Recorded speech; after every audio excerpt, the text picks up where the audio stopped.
పేరు అలా నా పేరు లావేటి శ్రీనివాసరావు, దిందులూరు నియోజకవర్గం పెదపాడ పార్టీ మండలాధ్యక్షుడిగా పనిచేస్తున్నా. అలా చెప్పండి. ఈ కుటుంబ ప్రభుత్వం వచ్చిన తర్వాత పరిపాలన ఎలా ఉంది? లా అండ్ ఆర్డర్ లేదంట కదా, నిజంగా నా పరిస్థితి ఉందంటారా?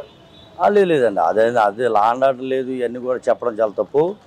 ప్రతి క్రిమినల్ కూడా భయపడుతున్నాడు. చంద్రబాబు నాయుడు గారు, లోకేష్ బాబు గారు, పవన్ కళ్యాణ్ గారి యొక్క పరిపాలనలో తప్పు చేయడానికి కూడా ఒకటికి రెండు సార్లు ఆలోచించి రౌడీయిజం మొత్తం కూడా ఆలోచిస్తుంది. సందర్భంగా తెలియజేస్తున్నా.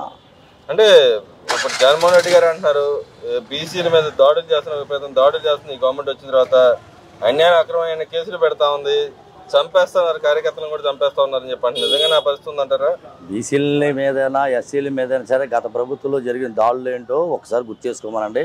దానికోసం ఈదినెక్కి మేము ఎన్నోసార్లు కూడా దాని మీద పోరాటాలు చేసాం.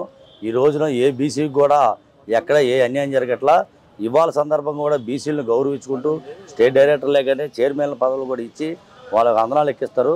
గతంలోనే మీరు చేసిన పనులు మళ్ళీ గుర్తు చేసుకొని మేము మాట్లాడతారు తప్ప ఇక్కడ ఏమీ జరగట్లేదని చెప్పి సందర్భంగా తెలియజేస్తున్నా. అంటే నేను చంద్రబాబు నాయుడు గారు అన్నారు సంక్షేమ పథకాలు నేను ఇచ్చినంత సంక్షేమ పథకం కూడా ఆయన ఇచ్చిన సంక్షేమ పథకాలు లేవు, ఆయనకన్నా బెటర్గా ఇస్తున్నాను, అప్పులు చేయకుండా కూడా బెటర్గా ఇస్తున్నాను అని చెప్పి అన్నారు. దాన్ని ఎలా చూస్తారు? ఆ రోజునే చెప్పారు చంద్రబాబు నాయుడు గారు, సంపద సృష్టిస్తా, రాష్ట్రాన్ని బాగు చేస్తానని.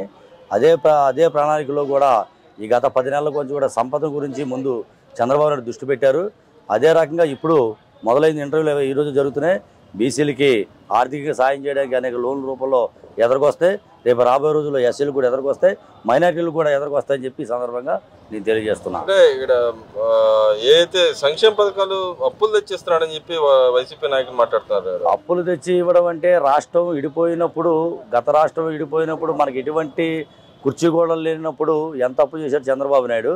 అన్నీ అమర్చిన తర్వాత కూడా జగన్మోహన్ రెడ్డి చేసిన అప్పులంతా కూడా రాష్ట్రం అంతా చూస్తుంది. ప్రజలు చాలా తెలివిగలవారు, అందుకే కూటమి ప్రభుత్వానికి అధికారం ఇచ్చారు. దీన్ని ఈ రాష్ట్రాన్ని నడిపించగల సత్తా ఉన్న నాయకుడు చంద్రబాబు నాయుడు నమ్మి ఈ రాష్ట్రంలోనే 164 సీట్లు ఇచ్చారని చెప్పి ఈ సందర్భంగా నేను తెలియజేస్తున్నా.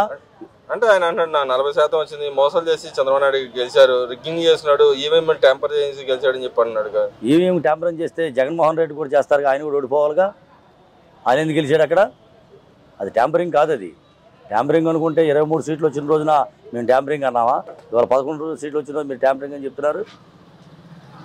అదేవిధంగా రాష్ట్రంలో ఏదైతే బీసీలకు కానీ ఇటు వివిధ వర్గాలకు సంబంధించిన కార్పొరేషన్లు డబ్బులు శాంక్షన్ చేస్తారని ఇంకో పక్కన P4 కార్యక్రమం ఒకటి తీసుకొచ్చి దాన్ని ఎలా చూస్తారు? ఖచ్చితంగా కార్యకర్తలు కష్టపడమని గుర్తించి నేను ఇవాళ రాష్ట్ర తూర్పుకాపు డైరెక్టర్. నేను ఎక్కడో సామాన్య కుటుంబంలో ఎక్కడో మారుమూల పల్లెటూరులో ఉన్న ఒక మండలంలోనే ఒక నాయకుడిగా, మండలాధ్యక్షుడిగా నేను గత 5 సంవత్సరాలు కష్టపడ్డ గుర్తింపుగా నేను ఒక అప్లికేషన్ పెట్టకుండా, నాకు ఎవరు రికమెండేషన్ లేకుండా ఎతికి గుర్తుపెట్టుకొని ఒక డైరెక్టర్ పోస్ట్ ఇచ్చి ఒక గుర్తింపు తీసుకొచ్చాడు నియోజకవర్గ స్థాయిలో, జిల్లా స్థాయిలో. రానున్న రోజులు ఇప్పుడు రాష్ట్ర స్థాయిలో కూడా రాష్ట్ర స్టేట్ డైరెక్టర్గా ఇచ్చారు. ఆ యొక్క పదవితో కూడా నేను మొన్న విజయనగరం కానీ మిగతా జిల్లాలు కూడా వెళ్ళి నాకున్న స్టేట్ డైరెక్టర్నే ఒక మండల స్థాయి నుంచి జిల్లా స్థాయి నుంచి రాష్ట్రానికి తీసుకెళ్లిన నాయకుడు చంద్రబాబు నాయుడు అని చెప్పి సందర్భంగా నేను తెలియజేస్తున్నా. అదేవిధంగా రోజా అంటుంది తిరుపతిలో వెంకటేశ్వర స్వామికి నిద్ర లేకుండా చేస్తుంది ఈ గవర్నమెంట్ వచ్చిన తర్వాత. ఎప్పుడు చూసినా భక్తులను పంపిస్తూ ఉంది కానీ నిద్ర లేకుండా చేస్తూ ఉందని చెప్పండి. గతంలోనే ఒక్కొక్కరు ఎన్ని వేల మందికి దర్శనాలు ఇచ్చారో, ఒక టికెట్ ఎంత కమ్ముకున్నారో అందరికీ తెలుసు. ఈ రోజున కొత్తగా వచ్చిన తర్వాత శనివారం నాడు, శుక్రవారం, ఆదివారం నాడు 3 రోజులు కూడా VIP దర్శనం ఆఫ్ చేసి ఇవి సాధారణ ప్రజలు దర్శనం చేసుకోవాలని సాధారణ దర్శనానికి ఎక్కువ అవకాశం కల్పిస్తున్నాడు. అందుకే జనంలో కూడా భక్తి ఎక్కువయ్యి చంద్రబాబు పరిపాలనలో దేవుడి గడికి ఎక్కువ వెళ్తున్నాడు. అందుకే నిద్ర లేకుండా ఉంటుంది దేవుడికి. అదేవిధంగా వాళ్ళ ఎంపీ అంటున్నాడు, తిరుపతి ఎంపీ గారు అంటున్నాడు తిరుపతిలో అంతకుముందు చంద్రబాబు నాయుడు వచ్చిన తర్వాత నుంచి తిరుపతి అస్తవ్యస్తం చేస్తున్నాడు. ప్లస్ దాంతోపాటుగా ఏదైతే తొక్కిసలాట జరిగింది గతంలో, ప్లస్ ఏదైతే లడ్డు వ్యవహారం కూడా వివాదాస్పదం చేశారు, అక్కడ ఏం లేపనే చేశారు అని చెప్పి లా అండ్ ఆర్డర్ వ్యవస్థ కూడా సరిగ్గా లేదు, కేంద్ర ప్రభుత్వం కల్పించుకోవాలని చెప్పి అడుగుతున్నాడు. దాన్ని ఎలా చూస్తారు? మేము గతంలోనూ ఎప్పుడు కూడా మేము హిందువులమే. గతంలో వైసీపీ ప్రభుత్వం ఉన్నప్పుడు కూడా తిరుపతి దర్శనం ప్రతి సంవత్సరం చేసుకున్నాం. ఆ రోజున్న లడ్డు టేస్ట్కి ఈ రోజున్న లడ్డు టేస్ట్కి దేవుడిగా నిందలేయడం కాదు. ఈ రోజున ఒక సిస్టమేటిక్గా ఎవడైనా తప్పు చేయాలంటే ఆలోచించే విధంగా ఎదరికి జరుగుతుంది తప్ప ఇది అన్ని కల్పితాలు. సెంట్రల్ గవర్నమెంట్ చేయడం అంటే ఇంతకుముందు ఎవరు చేశారు? రాష్ట్ర ప్రభుత్వం చేసింది. ఇవాళ ఎవరు చేస్తారు? రాష్ట్ర ప్రభుత్వం చేస్తాయి. సెంట్రల్ గవర్నమెంట్కి ఏ సంబంధం ఉంటుంది దీనికి?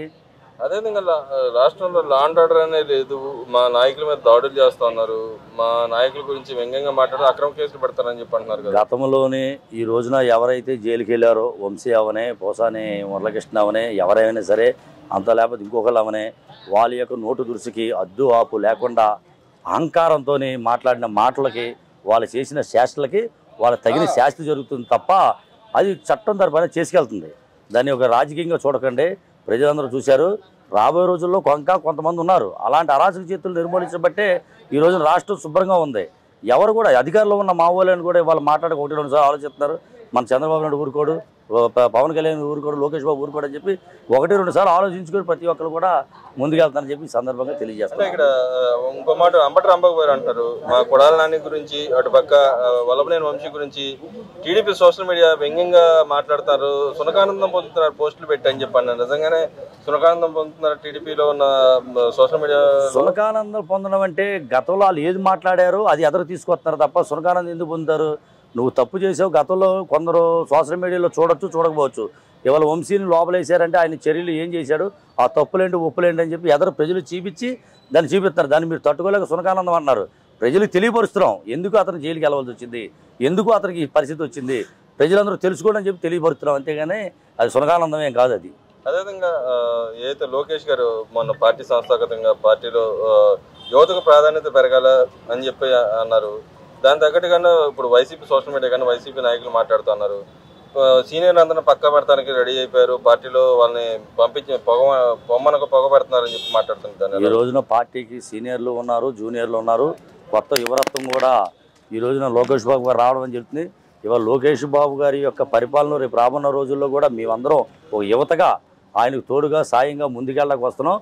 సీనియర్లను ముందు పెట్టుకుంటేనే వాళ్ళ యొక్క ఆలోచనల మీదకు, వాళ్ళ యొక్క కార్యాచరణల మీద వెనక నడుస్తాం తప్ప వాళ్ళని పక్క పెట్టి నడిచే ఉద్దేశం తెలుగుదేశం పార్టీకి మాకు లేదని చాలా తెలియపడుతున్నా. అదేవిధంగా అమర్నాథ్ గారు అంటున్నారు, ఏమంటున్నారంటే రాష్ట్రంలో కాకి చొక్కా పచ్చ చొక్కా దొడుక్కొని తిరుగుతోంది, మా మీద అక్రమ కేసులు పెడుతున్నారు, పార్టీకి వంత పడుతున్నారని చెప్పి అంటున్నారు. నిజంగా నా పరిస్థితి ఉందా రాష్ట్రంలో? మేము ఎక్కడ మేము చూడలేదు. ఎక్కడ ఉందో ఒకసారి చూపించమనండి. అక్రమ కేసులు ఎక్కడున్నా చూపించమనండి ఒకసారి.